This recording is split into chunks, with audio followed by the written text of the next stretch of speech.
I'm Michelle Butler. I'm the Director of the Midwifery Programme at UBC, and I've been involved with evaluation for a number of years in relation to small studies and to large studies, and some local and national projects. And over that time, I've developed a real appreciation for evaluation and how it can really generate some very useful information.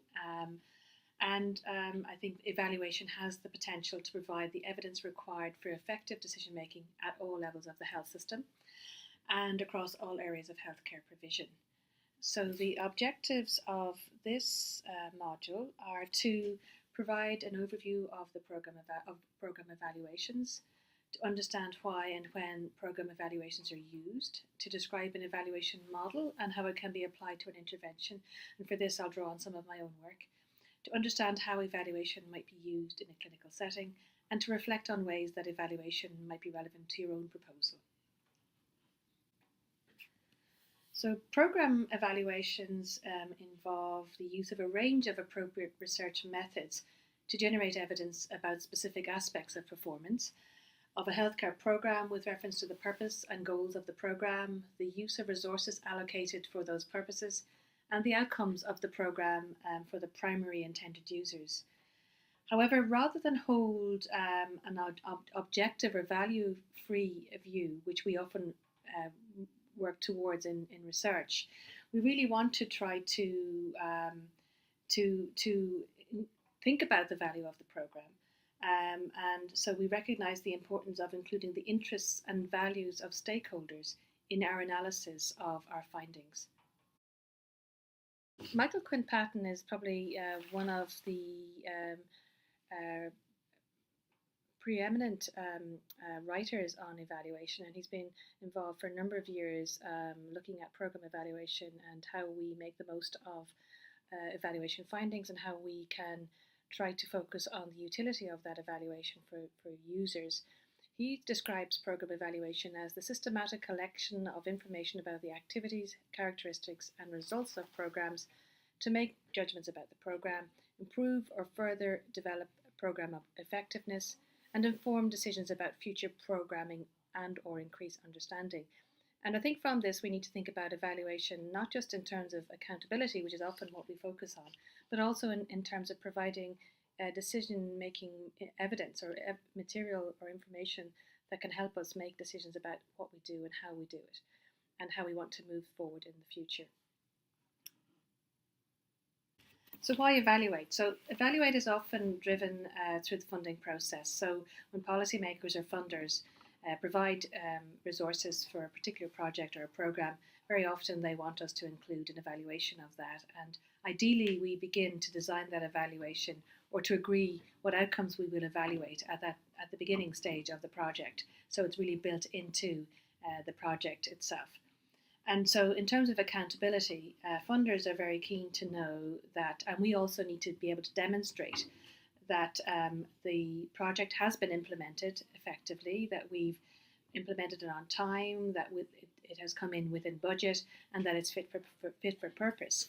We also might want to think about demonstrating or determining that the project has good value for money, and by this we need to think about that we've spent the funding as originally intended, that we've used the resources economically, that we are concerned about the efficiency and effectiveness of the processes involved, and the outcomes that we've achieved justify or exceed the investment required.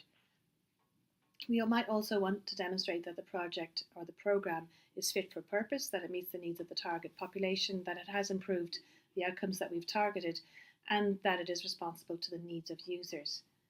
And something we often don't consider in terms of accountability is that not just that we've met the targets that we've set out to meet, but also that the users of the services find that the services meet their needs, that they are acceptable to them. So, for example, it's not just about ensuring that a service or a health care or a health treatment is effective, but also that it was acceptable and that to the users, and that they were able to, that it met with their expectations and that they were satisfied with those services.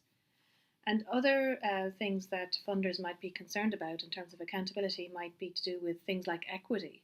So we've set up a service, or we're providing a care package, but we need to think about also if that we could actually provide that to all the people who needed it. So is there an equity issue arising from this, and also about access to those services and the quality of those services. So accountability is a very important reason why we might evaluate. But also we should be thinking about how we can use the evaluation to generate material or information that informs our own decision making. So in terms of the types of treatments or care that we're providing, how effective is that? And we can use the evidence generated from the evaluation to guide some of those decisions. What services might we want to continue to provide in the future? What services might we decide to stop providing because we don't think they're good value for money? So we can use the evaluation information to guide those decisions within the organisation itself. We might also want to think about using evaluation for learning within the organisation. So once again, drawing on the experiences that we've had, what's worked well, what hasn't worked well, and how we might do things in the future. And more recently, we are becoming more concerned about processes. So not just focusing on the outcomes of what we've done, but the processes involved and what contributes to those outcomes. And there's a whole drive towards implementation science and thinking about what happens in terms of processes and how we might be able to develop these further to produce better outcomes. So knowing about the processes involved and how we can avoid the implementation gap in the future is important. So in terms of evaluation purposes, it's also useful to think about how we might use evaluation. For example, do we want to use evaluation to make some summative judgments about a program? So this might be what funders are concerned about. Did we achieve what we set out to achieve? Is it a good service? Does it meet needs? They're sort of summative judgments. We might also use formative evaluations. So these might be evaluations that we do from time to time to look at how the program is developing and what we can do differently to improve the program.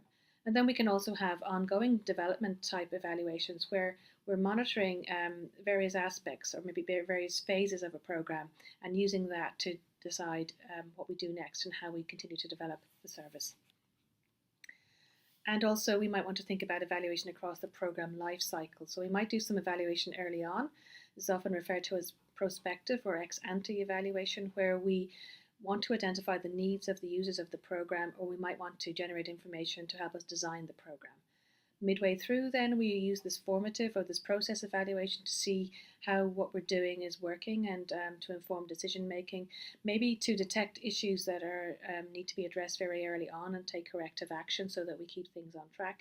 And then at the end then we have the ex post or retrospective evaluation to look at the outcomes of what has actually been achieved on the program. And sometimes we need a bit of time for a program to really establish itself and to bed in before we can actually do this type of evaluation. So what are the challenges then that we're likely to face in program evaluation? Well, the first thing is that health services or health programs tend to be political in nature. So they are themselves the creatures of political decisions. So the reason we have these packages or these packages of care have been funded is because decision makers have decided that these are important services that we need to have in place. So that in itself brings its own challenges in terms of the program evaluation. So there may not be agreement on what the nature of the evaluation is going to be, or what sort of outcomes it's going to look at. The goals that are set for the organisations themselves may not be set by the people within the organisation, they may be set from outside, and this can bring challenges in terms of designing the evaluation. And it may be sometimes that the goals themselves have been too ambitious and they're maybe not achievable, and this will have implications for evaluation. The second issue is that health services are social programs, and Pawson and Tilly talk about this. And they talk about lots of different things that happen within the programs as social programs that are likely to impact on the evaluation and likely to impact on the outcomes. So if we're conducting an evaluation, we're very often trying to identify that the program itself has met its goals or that it has met the needs of the users of the program.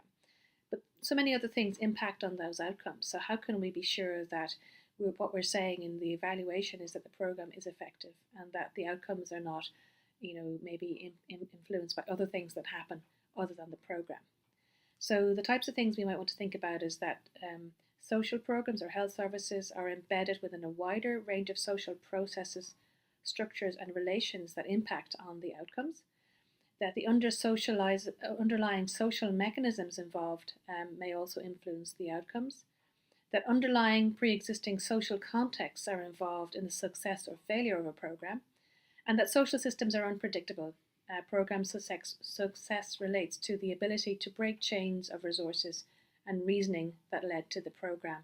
So very often we might start out with a program which has specific aims and objectives and specific processes that maybe have to change as the program goes along to account for things that happen along the way because of this unpredictable nature of social systems. And another point we might want to think about as well is that each evaluation is going to be very different depending on the dynamics within the program, within the funders, between funders and service providers and so on. So we need to take each evaluation on its own merits, and we need to be careful about how we actually design the program so that it meets the needs of that particular program. So how do we begin to focus the evaluation then? So an evaluation can only provide the evidence it was set up to provide.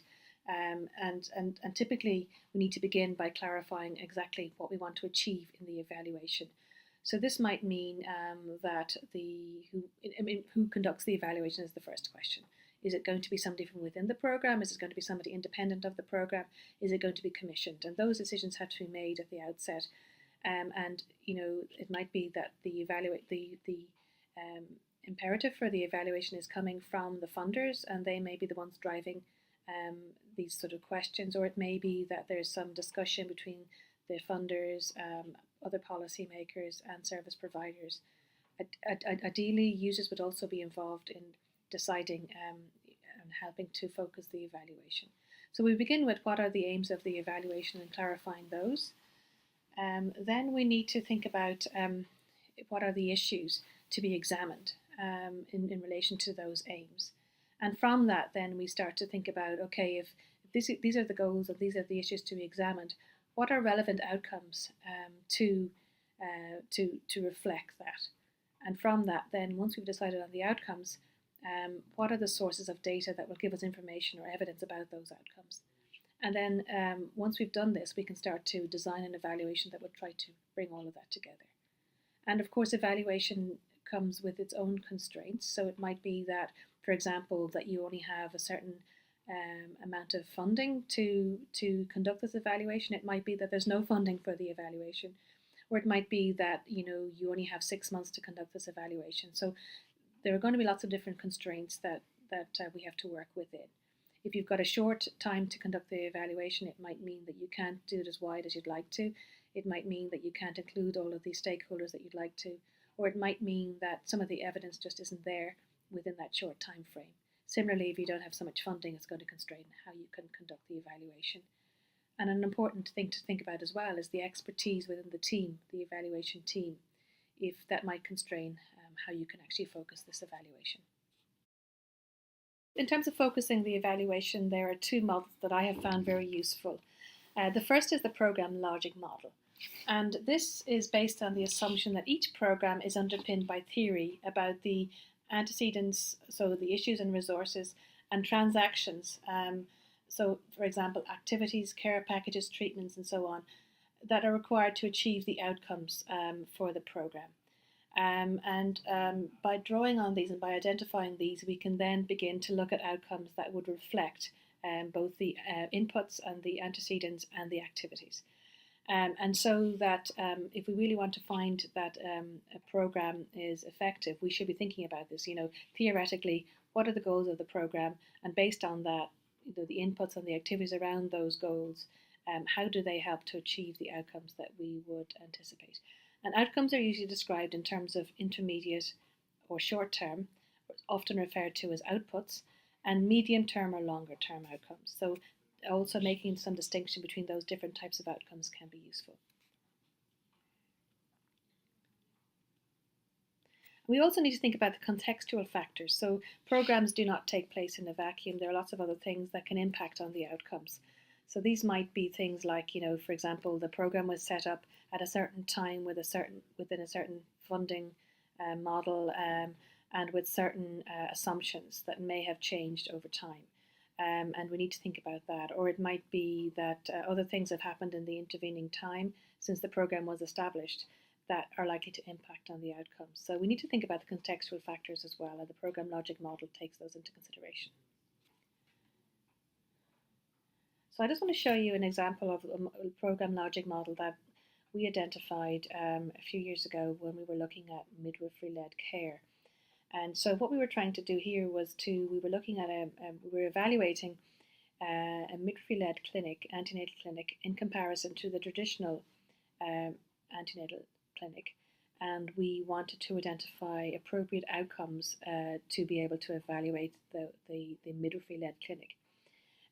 So in designing this, we began by taking down the documentation underpinning the establishment of the clinic, and we started to look at the initial goals and how they might have changed over time. We also looked at various policies about how the clinic was operated and various protocols. So from that, we identified what the goals might be, and these were to offer all eligible women another choice of antenatal care in addition to the traditional model. And so eligible women was an important thing for us to consider in the evaluation. I'll talk a little bit more about that later, because there's a comparative element to this, and we need to be sure that in making comparisons that we were comparing apples with apples. So in terms of the women who were eligible for the midwifery-led antenatal clinic, we compared those to eligible women who were taking the traditional approach to antenatal care. So we began with that. Then we started to look at the objectives, and we had a number of objectives that we identified. And from that, then we identified the different inputs to the clinic. So we were thinking about who are the service users, so who are the women who are eligible, what criteria were used to select women. We were also looking at the staff who were working within that clinic, and we were looking at other inputs, so facilities, where the clinics were held, and other aspects of the package of care. In terms of activities, then we looked at those in detail. We looked at how women were recruited for the clinic. We looked at how clinics were staffed, the types of things that the midwives did during those visits, and we also looked at other activities that might have happened during the clinic. And the second part of that, then, based on all of that, we started to look at the outcomes from the clinic. So the short-term outcomes, we identified a number of these, and the way we identified these was we conducted focus groups with practitioners, managers, and women. And by practitioners, I mean midwives, but also obstetricians and others who were involved with the clinics. And we looked at what those short-term outcomes might be. So these were things like improved communication, the continuity and relationship between the midwife and the woman, shorter waiting times. There was an assumption that if women came to the midwife-led clinics, they wouldn't be waiting for the length of time that they were in the traditional clinics, and there was a particular issue with waiting times in the traditional clinics. It was assumed that women would have time to talk to the midwife, and that would help in terms of the care that they received. Things like meeting the needs of women with special needs, so women who had maybe mental health issues, who needed some particular women-centered care, that these sort of needs might be addressed in terms of the short-term outcomes. So they're the sort of immediate outcomes, if you like, or the immediate outputs of the clinic, and then some longer-term, medium-term outcomes were also identified. And these were around satisfaction with the information that they received, that the nature of the education that they would receive and the knowledge that they would gain would be better, and that they would be satisfied with the education that they were receiving. Satisfaction with care was assumed that this might be improved, and also, things like the uptake of other midwifery-led options. And we also looked then at some of the longer term outcomes. So these might be outcomes maybe a year or two or maybe even longer. And so types of outcomes we identified there were things like if women were returning to and asking for midwife-led care in subsequent pregnancies, this suggested that they were happy first time around. If women were referring other women to the midwifery-led clinics, or if they had been referred themselves. And we asked some questions about if they would actually use the service again. We looked at the growth of service demand and also the use of services by women with special needs or from ethnic minorities. So these are, you can see there's quite a distinction between these different types of outcomes. So through the focus groups and looking at the documentation and in discussions with practitioners, we identified this range of outcomes. And one of the key questions we had at this point was whether or not these outcomes were sensitive to midwifery-led antenatal clinics. And so there were some outcomes there that we discarded. For example, the mode of delivery in the interpartum period, we took that out because we felt this was not receptive or responsive to antenatal care. So many other things could be involved in the mode of delivery. So that's an example of one that we felt was not appropriate because it was not sensitive to the midwifery-led antenatal clinic. So in terms of coming up with this final set of outcomes, there's a lot of discussions to be had in terms of identifying appropriate outcomes. And also in considering this model, you might also be thinking about the contextual factors that might impact also on these outcomes, and also thinking about the constraints within which the evaluation takes place. So this can be a useful instrument or a useful tool or a useful approach in terms of trying to focus the evaluation. And there's more information on this on one of our publications, which is referenced at the end if you want to learn more about this process and how we identify those outcomes.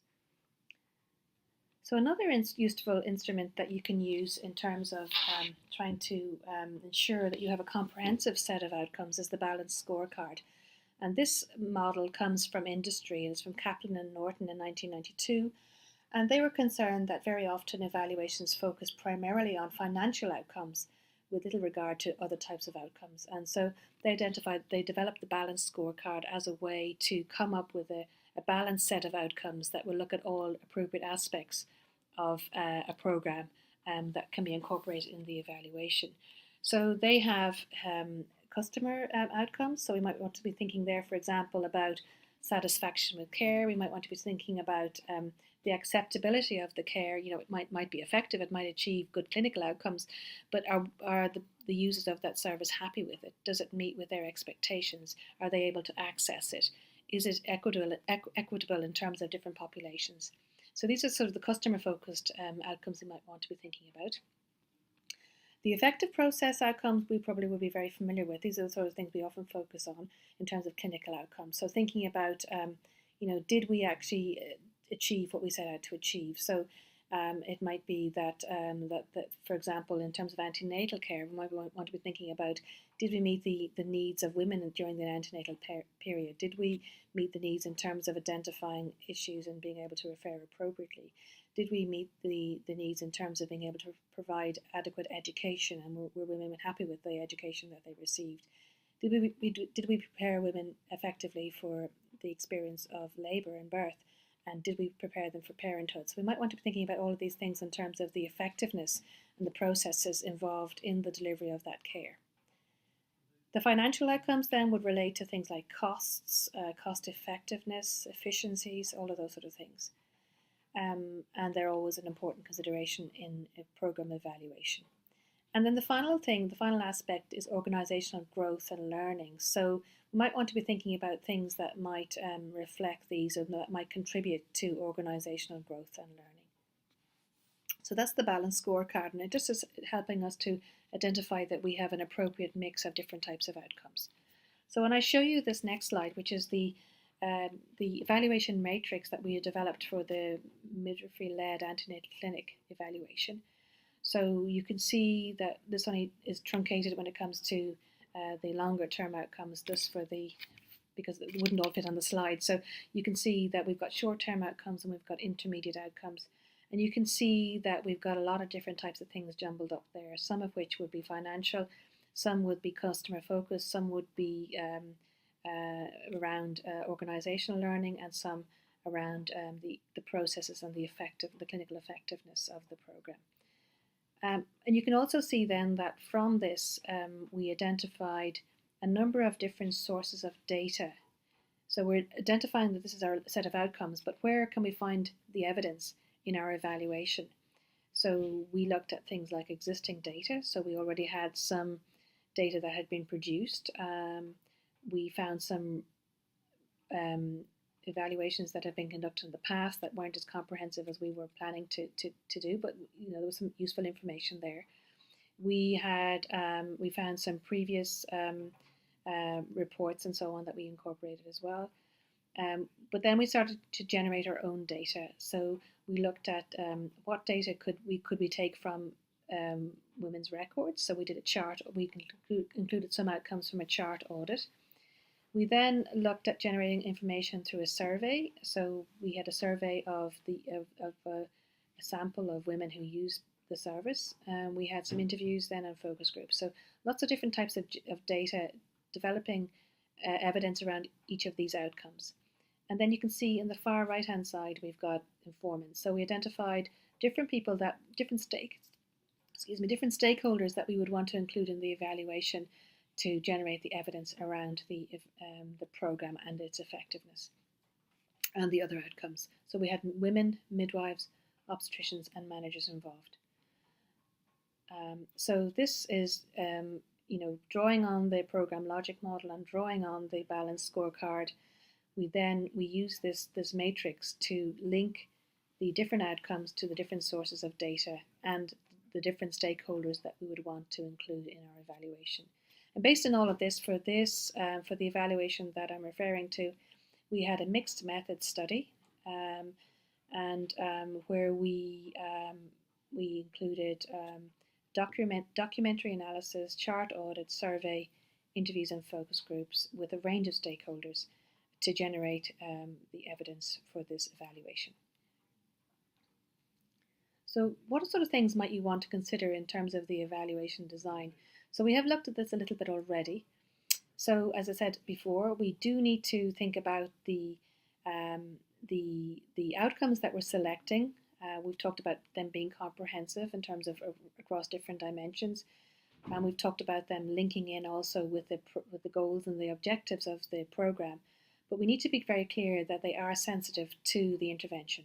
So the example I gave earlier was that in terms of antenatal care, it would not be appropriate to include some outcomes that relate more to labour and birth than they do to antenatal care, which are impacted by lots of other things besides the antenatal care. So we need to think about the sensitivity of the outcomes to the intervention or to the program.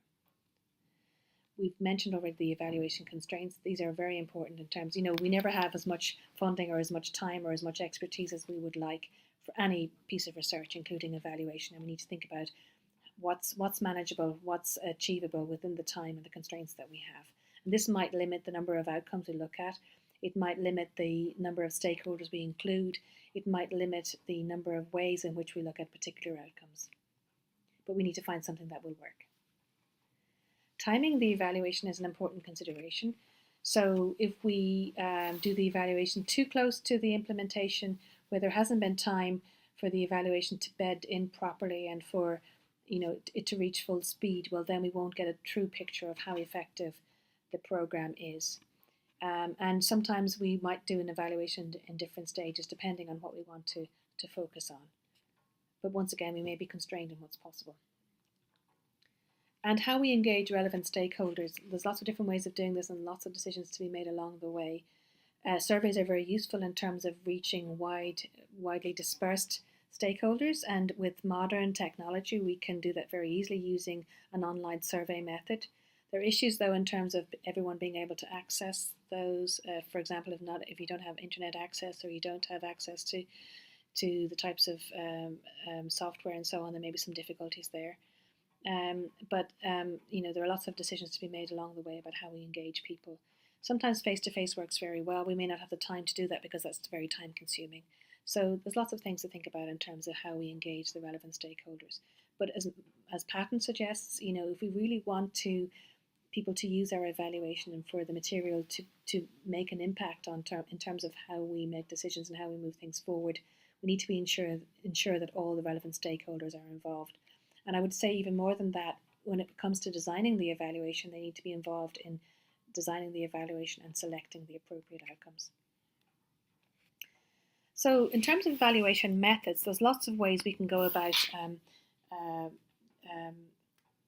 doing the evaluation. I mentioned that we used a mixed method approach, and I would say to you that we have the full range of existing research methods available to us in terms of designing our evaluation, and more we will see that evaluations are mixed methods or multi-methods. The difference maybe is that mixed methods is a clear strategy to it, and it's almost like a paradigm in its own right. There are sort of conventions in terms of how you use the methods and how they inform each other, whereas a multi-methods approach is usually just a mixture of different approaches to try to bring different perspectives to the questions that we ask and the answers that we get. So there is a difference between multi-method and mixed methods. But we have the range of research methods available to us. It depends on what resources we have to be able to implement those, and what time we have and what expertise we have to draw on. So what this chart here does is just it tells us, just identifies the different types of questions that we might want to be looking at. So for example, we might want to be looking at the rationale for the intervention, whether that's appropriate, whether the program is relevant in terms of if it's addressing needs and if it's meeting the needs of users, if it's effective, is it doing what it's supposed to do, is it efficient, is it doing it in a sort of a cost-effective way, is it doing it in a way that makes best use of resources, and does it have the appropriate impact? And this is focusing on the outcomes. So based on all of these things, we might want to select a range of different ways of doing things. So of course, the scientific and quantitative approach is very useful in terms of generating evidence, but it takes time and it's expensive. We may not have the luxury of doing that, so we might want to look at doing things differently.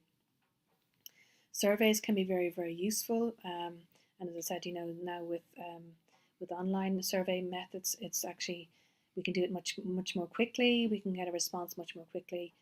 We can reach a wider audience, and when the data comes back to us, it's already in a spreadsheet format that we can use immediately for analysis. So it's much more efficient than it used to be, and it's much more cost-effective way of doing things. But there may be issues with using this approach because we can't probe things further as we can in an interview. We won't get the same sort of interaction that we would if we were using a focus group. So we might want to think about how we mix things up and which methods that we use to address the different outcomes that we've identified. And economic analysis, this has become quite a science in its own right, and it's becoming more and more important in terms of evaluation. So it's not just important enough to say that, yes, this program reaches the people it should reach, it meets their needs effectively, it has good outcomes. It's also important to say that be able to show or to be able to explore how well this program meets the needs with reference to the value for money. So in other words, the return on investment. How well those resources are used. So the economic piece is always going to be important, and it's becoming more and more important. So in terms of developing our team, we might want to ensure that we have an economist involved with us who can help to guide the questions that we ask and how we actually use the different methods to be able to answer those questions. So I just wanted to look at this notion of utilization-focused evaluation, which is really, I suppose Michael Quinn Patton was the one who really coined the phrase, but it's become more and more important in terms of thinking about the evaluation and how effective the evaluation itself is. And it's a useful way of thinking about how we design the evaluation and how we ensure that the information that we generate or the evidence that we generate is useful for decision makers, both in terms of external decision makers, funders, policymakers, but also within the program itself, how it generates the type of evidence that can be useful in terms of decision making within the organisation. And so utilisation focused evaluation is not a method in its own right, it's more a framework, which really just gets us thinking about how we design the evaluation. And it doesn't prescribe to any particular content, method, or theory. Those decisions are still made within the evaluation design team, but thinking about some of the things that we should be thinking about. And it focuses on the utility of the evaluation to primary intended users and their actual use. So the notion is that if we actually produce evidence that really meets the needs of primary intended users, of course those findings are more likely to be used by the people who should be using them. So there are a number of different frameworks and checklists that have been developed over the years, and Patton's one in 2013 has 17 different steps in the checklist, and I've just tried to bring these together a little bit better and to identify a number of things we might want to be thinking about in terms of how we conduct how we design the evaluation. So the first thing we need to think about is about the readiness of the organisation for the evaluation to be conducted. So I mentioned already that we need to be sure that the programme has established well and is sort of up and running and has had time to achieve the outcomes that we had hoped it would achieve before we can begin the evaluation. So the first step in terms of utilisation focused evaluation is to ensure that we are ready for this evaluation. So the organisation is ready and prepared for the evaluation, and also that the evaluator and the design team are ready to conduct this evaluation. Second point is then we need to build in the primary intended users into the evaluation. So engaging them very early on in designing the evaluation and in conducting the evaluation, and then in terms of using the findings. So working with the primary intended users to analyse the context of the evaluation, to clarify the purposes of the evaluation and the processes to be used. So I suppose the first question is, who are the primary intended users? And so the evaluation team will need to be very clear in terms of evaluating that, identifying who they might be. And so, I suppose the older term we might have used would have been stakeholders, and a stakeholder really is anyone who's affected by the programme or has any interest in the programme.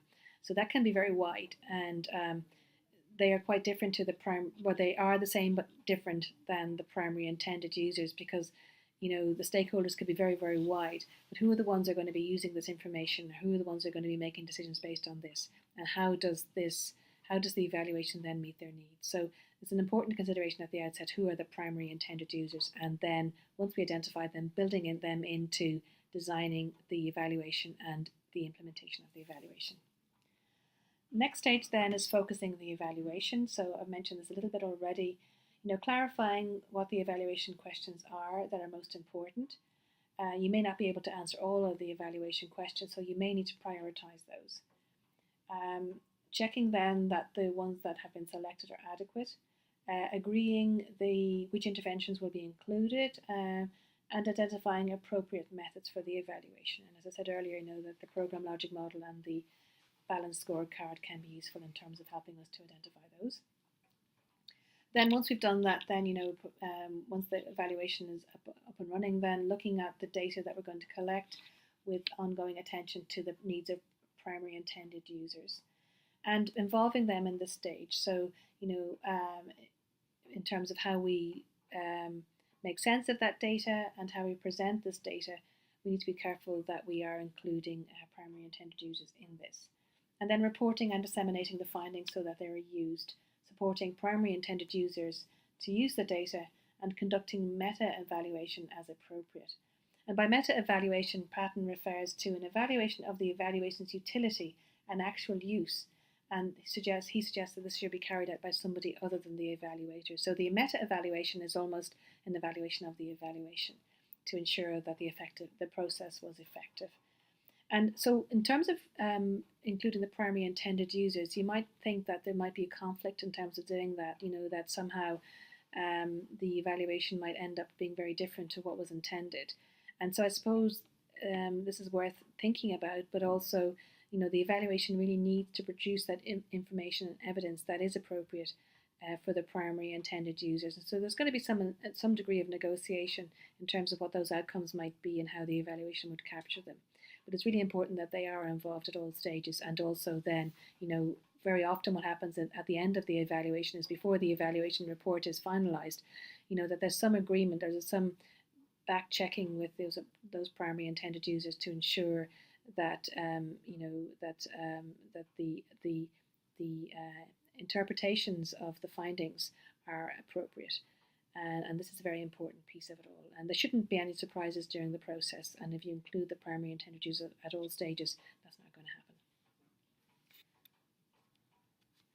So that is my overview of evaluation. There's an awful lot more that we can delve into in terms of looking at the detail around all of these things. But I think evaluation can be very, very valuable. And in terms of my key messages, it would be that evaluation is not just for the benefit of those who are funding services, or those who are making policies that around how health services are generated. It should be used by all people, and I think it's useful for those who are involved in the development and delivery of services and care packages, that they really find the information used valuable to them as well in terms of their daily decision making. And so I think they need to be involved. And I think the utilization focused evaluation approach is very useful in terms of thinking about how the information generated is valuable to everyone who's involved with that program. But it's not just an endpoint, but it's actually something that we use on an ongoing basis to inform our decision making. Thank you.